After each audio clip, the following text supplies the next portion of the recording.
네, 두 번째 챕터 소화기계 질환 수업 시간입니다. 자, 우리 소화기는 크게 위 그리고 장 이렇게 두 기관으로 나눌 수 있고요. 실제로 우리 식사요법 시간에도 과목에도 위 그리고 장 관련한 질환들 중심으로 나와 있거든요. 위에는 보통 뭐 위장 질환은 위염, 위궤양, 그렇고 장 관련해서는 장염, 그리고 변비, 설사 뭐 이렇게 위주로 이렇게 보시면 되겠습니다. 거기서 조금 세분화해서 이제 급성인지 만성인지에 따라서 식사요법 조금 관리를 좀 다르게 해줘야 된다. 그 위주로 좀 보시면 될 것 같습니다. 자, 먼저 위장질환 먼저 보겠습니다. 위장질환에는 위 관련해서는 제일 먼저 나오는 게 바로 위염입니다. 위에 염증이 생긴 거. 근데 급성, 만성 이 두 가지 조금 차이가 있기 때문에 두 가지를 따로 우리가 정리를 하거든요. 자, 급성 위염 한번 확인해 볼게요. 급성 위염 원인. 자, 원인은 대부분 과음, 과식, 그리고 부패된 음식 섭취, 다른 말로 우리 식중독이라고 하죠. 식중독, 그리고 스트레스, 술, 커피, 담배, 뭐 자극적인 조미료, 뭐 이런 것들. 자, 그리고 교재 보시면 해열제, 진통제, 뭐 이런 복용들이 있는데 약이 너무 독하면 위염이나 아니면 간에 큰 무리가 될 수가 있습니다. 그러니까 약 복용 관련해서는 너무 그러니까 약을 너무 많이 먹게 되면은 위염이 오거나 아니면은 간에 무리를 줄 수 있다. 이렇게 이해해 주시면 될 것 같습니다. 신경성 화상 등이 있다. 자, 증상에는 뭐 위팽만감, 위가 좀 이렇게 빵빵한 그런 느낌이 들고 구토, 식욕 부진, 그리고 제일 큰 증상이 바로 속쓰림이죠. 속쓰림, 그리고 배 상복부의 통증, 설사 같이 동반되고 위에 분비가 많아지고 혈압, 식은땀 이 정도. 그리고 심하면 토열까지 나타난다. 대부분 뭐 증상들 거의 이렇고요.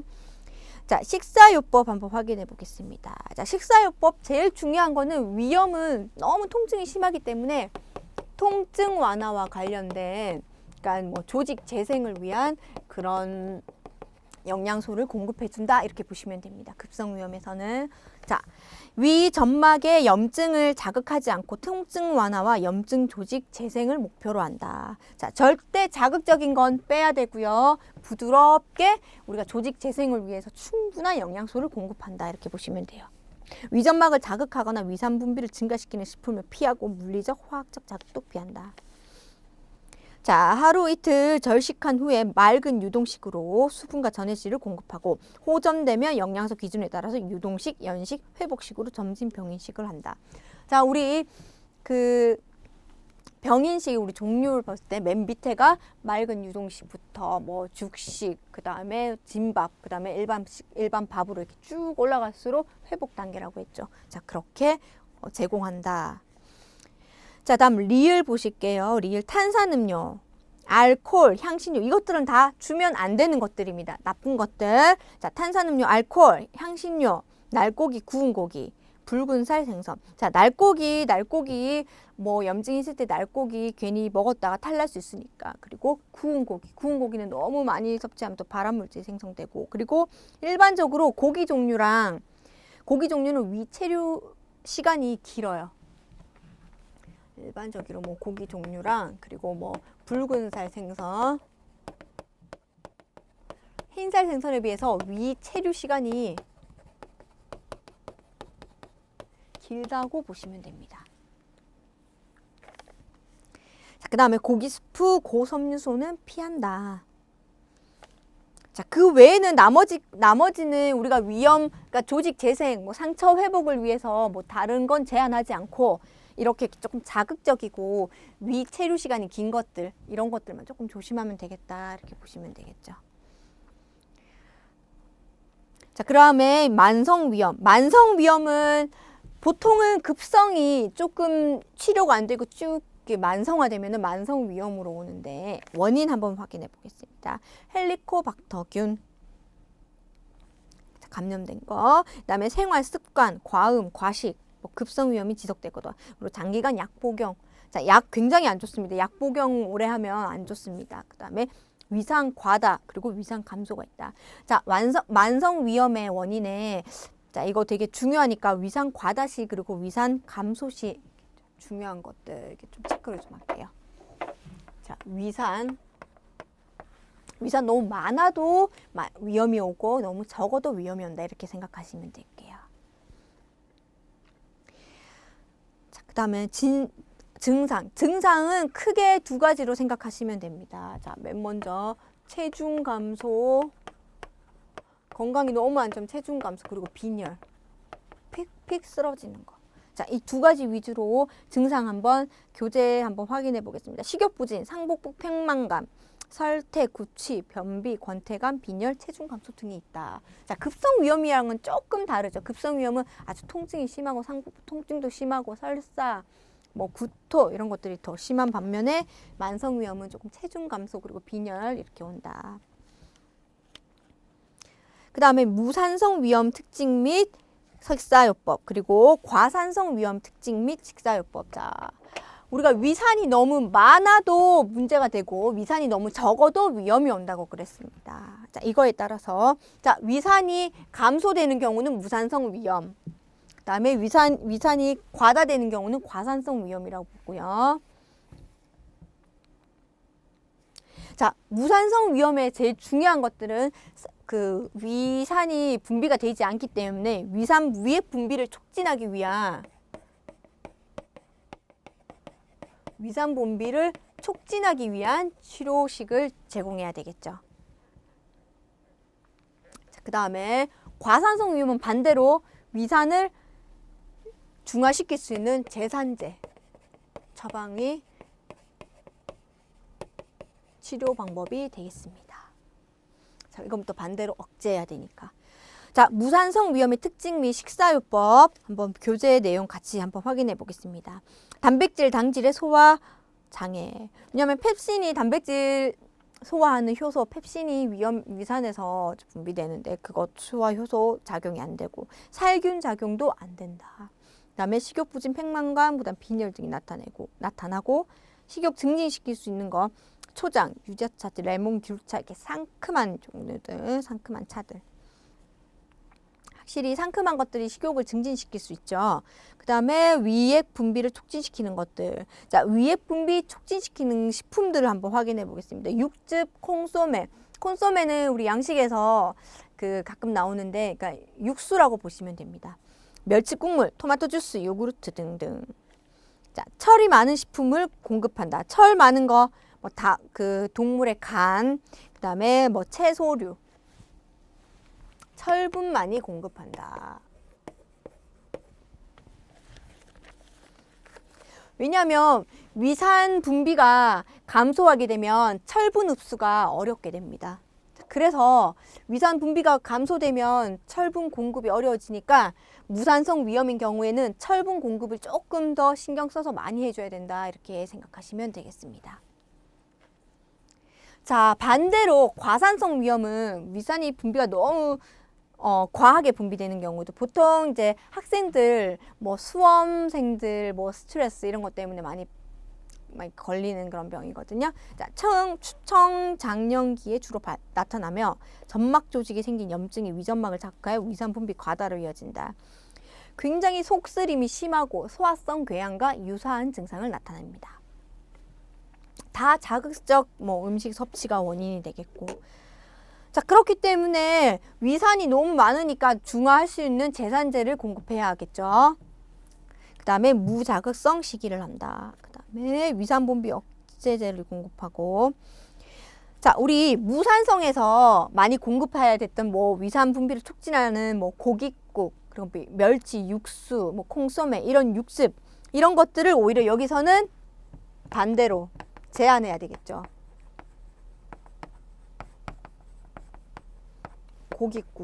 고깃국물 종류.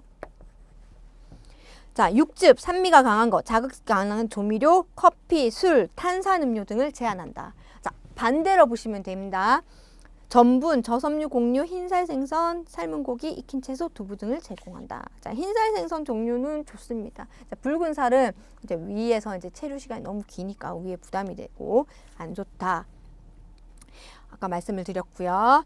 그 다음 자, 소화성 궤양을 확인해 보겠습니다. 소화성 궤양은 뭐 대부분 위궤양이 15% 정도, 12지장 궤양이 85%, 12지장 궤양이 더 많다고 보시면 되고요.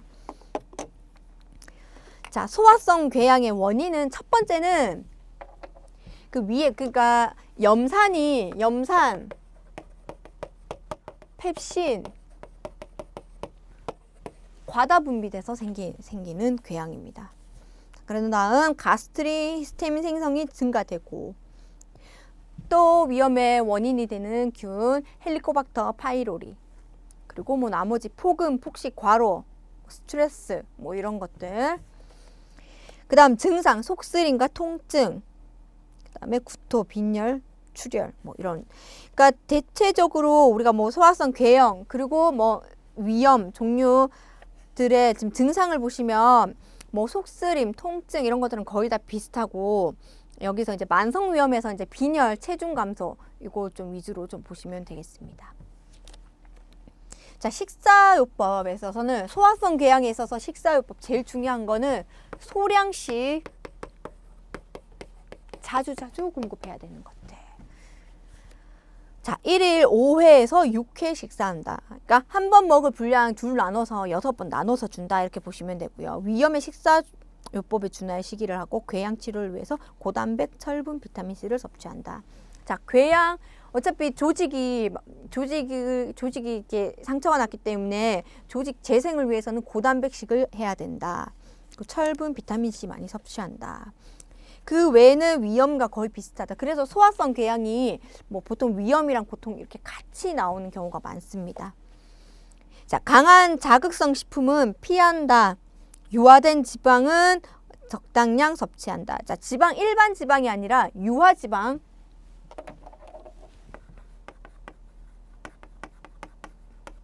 소화 흡수에 좋은 유화지방. 다음 단백질은 위장 분비를 촉진하기 때문에 궤양 치료를 위해서 공급은 해야 되니까 비타민C와 함께 공급을 한다. 자, 미음에서는 우유, 크림, 중화제가 주 원료인 CP 다이어트는 위산 분비가 촉진되며 빈혈을 막기 위해 철분 함유 공급한다. 자, CP 다이어트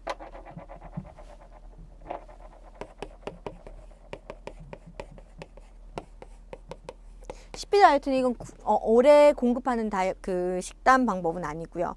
소화성 궤양 환자를 위한 식사고 이틀 동안은 우유, 2일 동안은 우유, 뭐 3일부터 뭐 이렇게 비스킷 종류 공급하는데 우유도 1시간 간격으로 150ml 정도 이렇게 줍니다. 그게 바로 CP 다이어트라고 한다. 그러니까 대략 CP 다이어트는 소화성 궤양에 맞는 그런 식단 방법이다 이렇게 보시면 됩니다.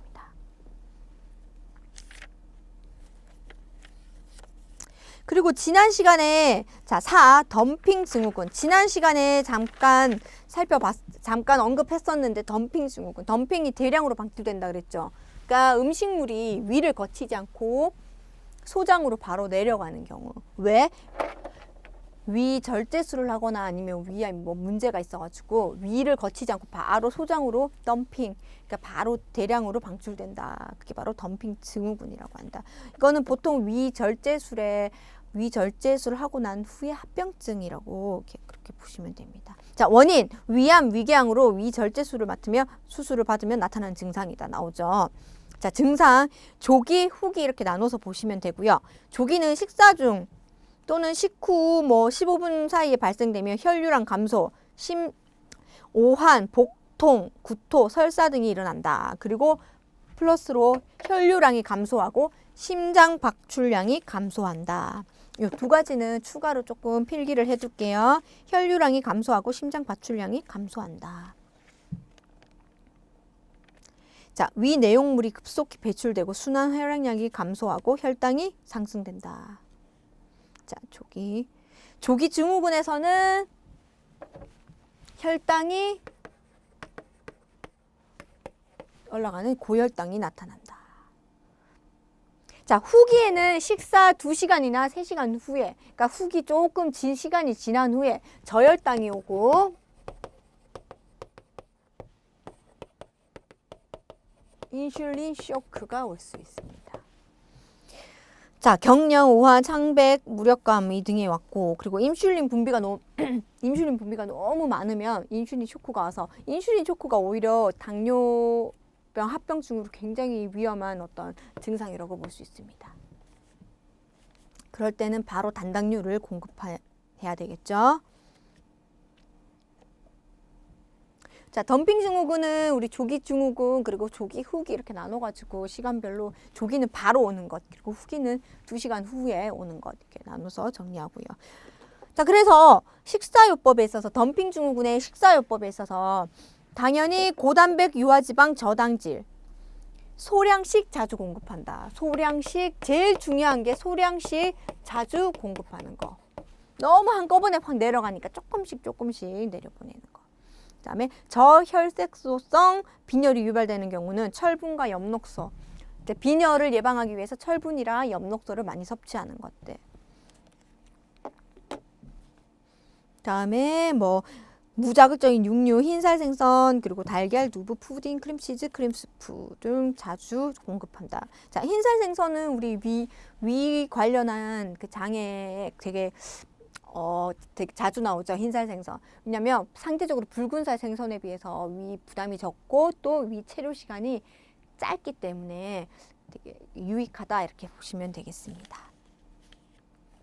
다음 리을 식후 20분에서 30분은 누워서 휴식을 취한다. 오른쪽으로 누워서 역류를 막는다. 다음 비타민 B12와 함께 먹도록 한다. 자, 비타민 B12가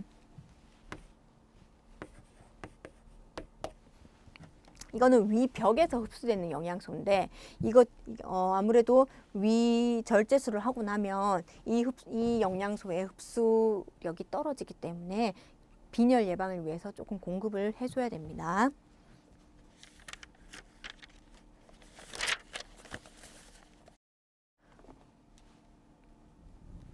5번 위하수증. 하수증이란 말은 축 처져서 이렇게 풍선 안에 물러면 이렇게 축 처져서 이렇게 쭉 머물러 있는 거 있죠. 그게 바로 위하수증이라고 하고요. 위가 배꼽 아래까지 축 처져서 머물러 있는 거다. 그러니까 우리가 물을 많이 먹으면 위가 이렇게 처진다고 하잖아요. 그러니까 그런 현상을 이해하시면 될 거예요.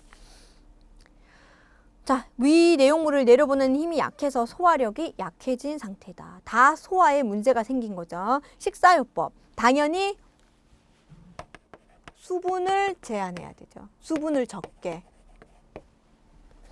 그리고 과식을 삼가한다. 조금씩 먹어야 되고. 자, 소화가 쉽고 장기간 머물지 않는 식사를 선택한다. 이거는 다 해당이 되는 거고. 지방식은 제한한다. 옆에 늘어진 위를 회복하기 위한 운동은 필수적이며 꽉 끼는 옷은 피하는 것이 좋다. 그리고 위하수증에 있어서 한 가지 더 운동요법도 같이 병행해야 합니다.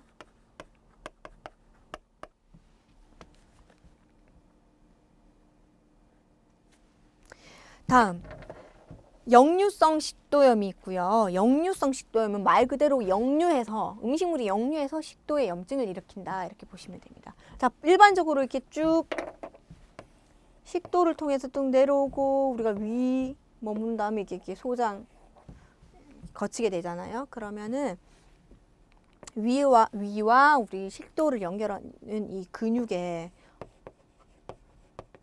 근육 기능에 이상이 생겨가지고 이렇게 잘 내려가지 못하 바로 이렇게 역류되는 현상을 얘기합니다. 소화물도 문제지만은 여기서 위산이 역류되기 때문에 염증을 일으키게 되는 거죠. 그래서 식도염이 올 수 있습니다.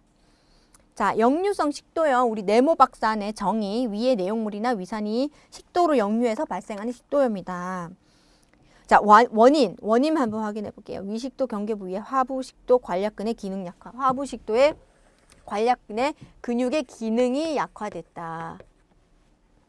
지속되는 경우는 식도염이 발생한다. 증상은 가슴 쓰림, 답답함, 속 쓰림 뭐 이런 증상들.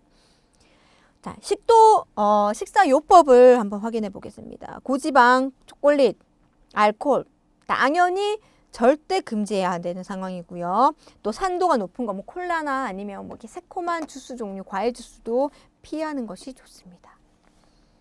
그러니까 대부분 우리가 위 관련한 우리 식이요법은 부드럽고 자극적이지 않은 걸 해야 된다 이렇게 보시면 되고요. 만성 위염에서만 조금 만성 위염 중에 무산성 위염에서만 우리가 조금 위산 분비를 위해서 조금 자극적인 식사요법을 한다 이렇게 이해하시면 되겠습니다. 자, 그다음 장 질환입니다. 장 질환에서 우리 제일 많이 또 자주 걸리는 게 장염이죠. 장염 그리고 변비, 설사 이렇게 나눠서 볼 수 있고요. 장염은 급성 장염과 만성 장염으로 나눌 수가 있습니다. 자, 우리 쉽게 급성 장염은 우리 식중독, 뭐 세균이나 바이러스에 의해서 급성으로 우리 급성 장염, 식중독의 뭐 하나의 증상이라고 보시면 되겠죠. 만성 장염은 뭐 약물 오래 공급했거나 아니면은 직장암이나 췌장 기능에 이상이 생겼을 때 만성 장염이 올 수 있다. 자, 급성 장염에서 급성 장염의 일단 원인 한번 확인해 볼게요. 폭음, 폭식, 그리고 뭐 세균, 바이러스, 뭐 식중독, 이질 뭐 이런 것들, 그리고 알러지. 자, 폭음, 폭식, 뭐 급성과 관련된 것들은 폭음, 폭식 다 들어가죠. 급성 장염에도 들어가고 급성 위염에도 들어가고. 자, 증상 식욕부진, 구토, 발열, 복통, 설사. 그다음에 식사요법, 하루 이틀은 절식한 후에 맑은 유동식, 전유동식, 연식, 경식으로 이행한다. 즉 맑은 유동식, 완전 물, 전유동식, 약간 미음, 그 다음에 연식, 죽, 경식은 진밥 이 단계로 이행한다. 설사로 인한 탈수증을 막기 위해서 수분과 전해질을 충분히 공급한다. 자, 장염 걸리면 우리가 구토 그리고 설사 통해서 소실되는 수분량이 굉장히 많습니다. 그렇기 때문에 우리가 여기 급성 장염에서 제일 중요한 그 식사요법이 바로 수분 공급에 있습니다. 아이들도 장염 잘 걸리는데 그때마다 우리 수분 공급 충분히 해줘야 되고요. 수분이랑 같이 전해질도 빠져나가니까 우리 비타민, 무기질, 전해질 충분히 공급해준다. 그리고 뜨겁거나 찬 음식, 자극성 음식과 그리고 가스 포밍 푸드. 그러니까 가스를 생성하는 음식을 피한다. 자, 여기서 가스 포밍 푸드 한번 확인해 보겠습니다. 밑에 네모 박스 보면 콩 종류에는 강낭콩, 완두콩, 과일은 사과, 멜론, 수박, 바나나, 참외, 포도. 그다음에 채소는 양배추, 브로콜리, 가지, 오이, 마늘, 양파, 부추. 이렇게. 대부분들은 가스포밍 푸드는 대부분 섬유소가 많은 음식이라고 보시면 되고요. 섬유소가 많아서 그 장 트러블을 일으켜서 이제 가스를 많이 생성한다 이렇게 생각하시면 돼요. 대부분 섬유소 많은 음식들이 대부분이다 이렇게 보시면 되겠습니다. 그 다음에 자, 만성장염은 만성이란 말이 들어가면 급성에서 이렇게 이완 쭉 연결돼서 만성까지 온 경우도 있고 그 외에 궤양성 대장염, 대장염에서 그리고 또 위무산증, 무산증, 그리고 약물, 직장암, 췌장 이런 걸로 발생하는 경우가 많습니다. 자, 증상 거의 비슷하고요. 또 만성장염도 오래 그러니까 체중 감소와 빈혈이 나타나죠. 그 이유는 위염도 마찬가지고 장염도 마찬가지로 만성화되면은 일단 몸이 허해지고 빈혈과 체중 감소가 온다 이렇게 이해하시면 되겠습니다. 자, 식사요법은 만성은 우리가 식사요법만으로는 조금 치료되기가 어렵습니다. 그렇기 때문에 약물요법 함께 병행하고요. 기계적인 화학적 자극은 피한다. 당연히 자극을 피하고 소화되기 쉽고 자극이 적은 식사, 저잔사식, 저지방식을 한다. 자, 저잔사식은 우리가 대변의 양과 그리고 빈도수를 줄이기 위해 실시하는 거고요.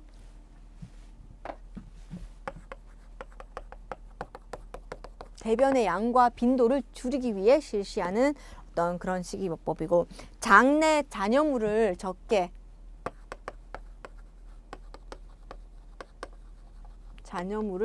적게 하는 그런 식품들을 위주로 뭐 감자조림, 뭐 계란찜, 뭐 대표적으로 우리가 자주 먹는 음식은 뭐 그런 것들이 있거든요. 뭐 카스텔라, 백설기, 그리고 살코기, 고기 중에서도 살코기 부분. 네, 이렇게 이해하시면 되겠습니다. 자, 디귿, 설사가 일어날 때는 수분을 충분히 공급하고 양질의 단백질, 비타민, 무기질을 섭취한다. 설사하면 수분 소실이 너무 많아서 수분을 충분히 공급하고 단백질, 비타민, 무기질 충분히 섭취해야 된다. 자, 그 다음 변비. 자, 변비 보시면요. 우리가 변비도 이완성, 경련성 이게 크게 두 개로 나눌 수가 있어요. 이완성은 뭐 이렇게 영어로는 릴렉스가 되겠죠. 원인은 운동 부족, 그리고 뭐 수분 부족, 그리고 약물 복용이랑 부적절하고 불규칙한 식사, 배변 습관이 있다. 자, 증상은 두통, 구토, 하복부 통증과 불쾌감, 항문 균열, 그리고 배변 후 잔변감 뭐 이런 것들이 있고요. 크게 이렇게 다르다고 보시면 돼요. 이완성 변비가 우리 흔히 아는 변을 잘 못 보고 이렇게 딱딱한 그런 변이라고 보시면 되고요. 경련성 변비는 변비와 설사 증상이 같이 동반한다고 보시면 됩니다. 그래서 조금 반대에 이렇게 조금 보시면 되고요. 식사요법에 있어서 이완성 변비의 식사요법 확인해 볼게요. 규칙적이고 균형된 식사, 그리고 충분한 수분, 섬유질 섭취를 증가시킨다. 발효가 되기 쉬운 설탕, 꿀차, 신맛 나는 과즙, 바나나, 탄산음료, 해조류. 자, 이렇게 해서 이제 대변을 용이하게 하는 그런 식품들, 섬유소 많은 식품들. 그다음에 경련성 변비는 아무래도 가스 배출이 많고 설사가 많기 때문에 저섬유소를 해야 됩니다. 반대죠. 저섬유소, 그리고 부드러운 식사. 이완성과 경련성 조금 식사요법에 있어서 차이가 난다. 이렇게 보시면 되겠습니다.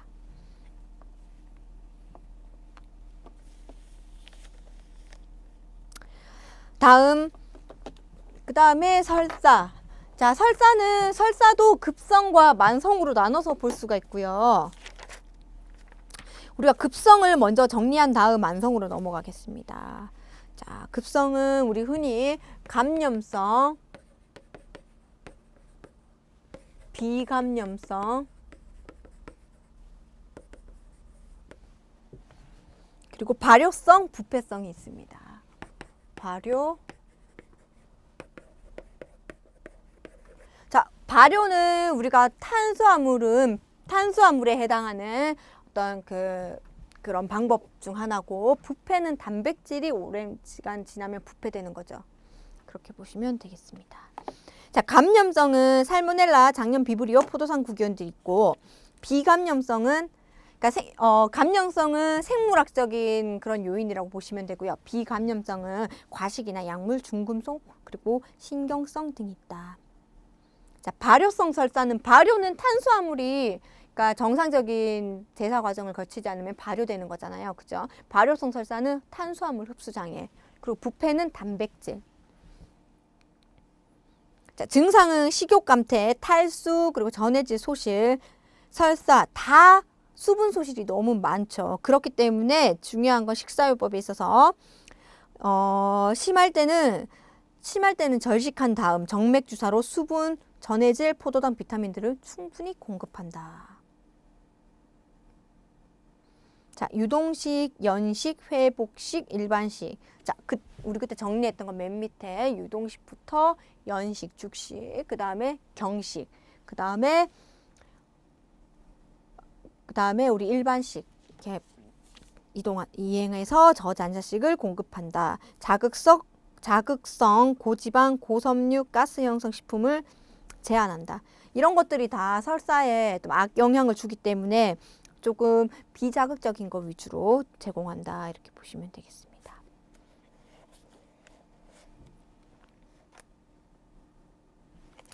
그 다음, 자, 만성설사는 과민성 장증후군, 그리고 흡수불량 증후군, 아무것도 흡수되지 않고 다 배출되는 것들, 그리고 유당불내증, 우유, 자, 증상은 전해질, 무기질, 단백질 소실돼서 영양이 결핍되고 빈혈, 체중 감소, 식욕 부진들이 나타난다. 자, 그렇기 때문에 만성 설사에서는 우리가 열량도 충분히 공급해줘야 되고요. 고열량, 고단백, 저섬유소. 그러니까 고열량, 고단백 충분히 우리 영양소를 공급해준다. 반면에 저섬유소, 왜냐면 설사에는, 그러니까 결과적으로 설사에는 섬유소가 좋지 않죠. 섬유소는 더 자극해서 설사를 유발하기 때문에. 자, 그래서 이런 것들은 제한하고. 자, 구강 섭취가 어려울 땐 정맥 주사로 한다. 자, 그리고 B, 항생제 사용 시 엽산, 나이아신, 비타민 B12 등을 보충한다. 자, 그래서 급성과 설사 증상에서는 급성과 만성에 있어서 급성은 조금 제한해야 될 것들, 그런 걸 위주로 보시면 되고, 만성은 좀 이렇게 공급을 많이 해야 될 것들, 고열량, 고단백 이렇게 위주로 좀 보시면 되겠습니다. 그 다음에 지방변증. 지방변증은 변에 지방이 섞여서 이렇게 배출되는 현상을 지방변증이라고 합니다. 자, 원인은 크게 담즙에 있고요. 그리고 소장 중에 회장을 절제했을 때 이런 증상들이 나타납니다. 왜냐하면 담즙산염이 회장으로 이동해서 재흡수되기 때문에 담즙에 문제가 있거나 아니면 회장 절제를 했을 경우에 지방변증이 나타날 수 있다. 자, 그렇다면 쉽게 식사요법은 지방을 제한해야 되겠죠. 이렇게 연관해서 기억을 하면 식사요법도 조금 이제 기본적인 틀은 좀 머릿속에 외우기가 쉽거든요. 당연히 지방이 많아서 변에 나오는 거니까 지방을 제한해야 된다. 그리고 한 가지 더, 지방변증 원인, 지방의 흡수 결함, 담즙 부족, 분해 효소 부족, 회장 절제, 스프루 및 장염으로 소화 흡수가 되지 않을 때다. 자, 스프루는 우리 원발성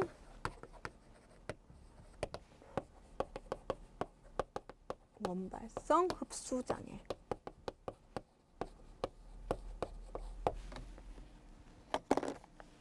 스프루라고 하죠. 식사요법, 고열량, 고단백, 중쇄지방. 중쇄지방이 아까 MCT 오일이라고 했죠. MCT 오일, 그리고 비타민 D, K, 철분, 칼슘을 충분히 공급한다. 그리고 지방 제한, 수산 제한시키게 한다. 자, 우리 지방변증에 있어서는 제한해야 될 거. 지방변증에 있어서는 제한해야 될 거 두 가지만. 당연히 지방 제한하고요. 수산을 우리가 영어로 옥살레이트라고도, 네, 가끔 옥살레이트라고도 나올 수가 있습니다. 이 두 가지를 제한한다. 자, 디귿, 빈혈 시 비타민 B12 그리고 엽산을 충분히 섭취해줘서 빈혈을 예방한다. 그러니까 모든 영양소 흡수가 안 되고, 그러니까 보통 장염이든 위염이든 뭐 영양소 흡수가 조금 불량인 경우에는 빈혈 증상이 같이 동반되는 경우가 있습니다. 그래서 그거를 조금 치료하기 위한 식사요법에는 빈혈 치료식도 함께 포함이 된다. 이렇게 보시면 돼요. 다음, 유당불내증. 유당불내증 우리 다 알고 있죠. 락테이즈가 없어서 락토즈가 분해를 못한다고. 그게 바로 유당불내증이다. 자, 식사요법 당연히 우유 사용 금하고 우유 대체할 만한 뭐 영양소, 뭐 두유나 이런 걸로 대체하면 되겠죠. 그 다음에 자, 개실염. 우선 개실이라는 말은 개실이 장기의 일부가 볼록하게 돌출된 주머니 모양을 얘기합니다. 자, 그래서 개실염 되면은 그 장기간의 변비, 원인은 변비에 의해서 대장벽에 이렇게 주머니처럼 이렇게 생기는 경우가 있거든요. 보통은 이렇게 S자 주머니가 생기는 경우를 바로 개실염이라고 합니다.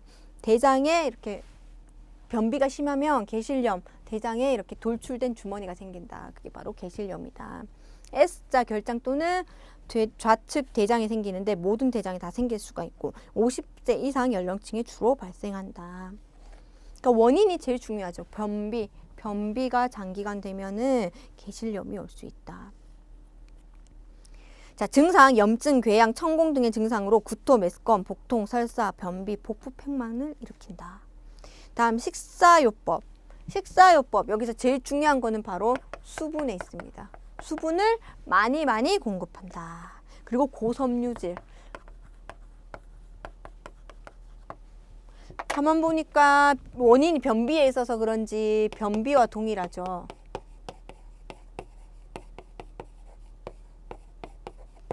그죠? 다음 글루텐 과민성 질환, 비열대성 스프루라고 한다. 이거 다른 말로 우리 자가 면역 질환이라고 하고 소아나 아니면 아기들이랑 그다음에 뭐 성인들 모두에게 폭넓게 발생될 수 있습니다. 자, 원인은 우리 글루텐에 글리아딘이 흡수 장애를 일으켜서 글리아딘 흡수가 안 된 거. 원인은 글리아딘. 자, 얘들이 흡수가 안 되면 소장 정막을 손상시키게 되죠. 소장 정막이 손상되면 당연히 영양소 흡수가 안 되게 되겠죠. 자, 그래서 교재 보시면 탄수화물, 지방, 비타민, 철분 등의 흡수 장애를 일으킨다. 자, 그렇기 때문에 글리아딘이 들어있는, 즉 글루텐이 든 걸 제한해야 되겠죠. 글루텐이 든 식품을 제한한다. 뭐 쌀, 옥수수, 감자 이런 것들로 보충한다. 이렇게 보시면 되겠습니다. 자, 그 다음에 네모박스에 회장염이라고 있죠. 특히 뭐 회장염은 다른 말로 크론병이라고도 하고요.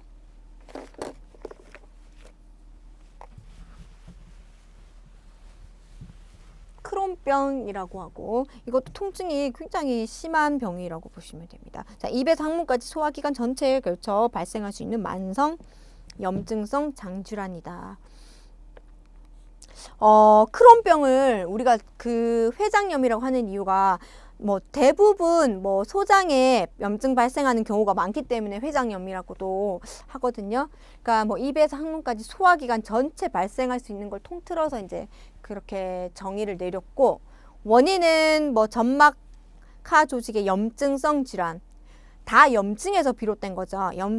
염자가 들어가면 염증이 관련된 거다 이렇게 보시면 됩니다. 그 다음에 뭐 한 가지 더 유전적인 원인도 포함이 됩니다. 그 다음에 박테리아 감염, 세균 감염 이런 원인들. 자, 증상 거의 비슷하죠. 설사, 복통, 식욕 감퇴, 체중 감소 쭉쭉쭉 나오고, 그리고 담관벽이 두꺼워지면서 경화성 담관염, 신장결석.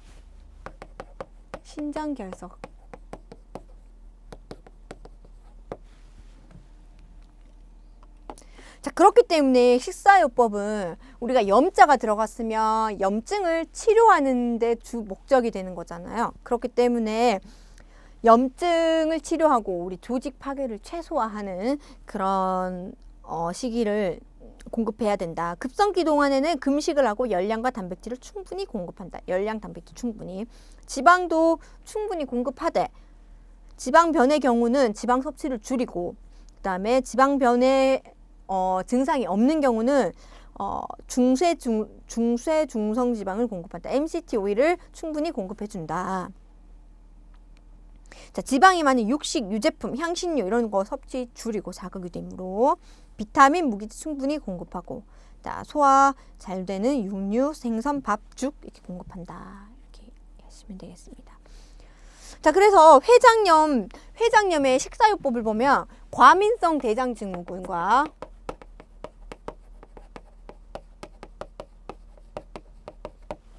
그 다음에 궤양성 대장염. 거의 식사요법이 비슷합니다. 그냥 그렇게 좀 간단하게 이것들은 증상이 유사하다 이렇게 보시면 증상이 비슷합니다.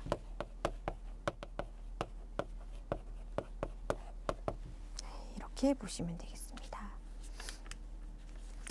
자, 그래서 이번 시간에는 소화기계 질환, 그러니까 위장 질환과 그리고 장 질환에 대해서 공부를 했었고요.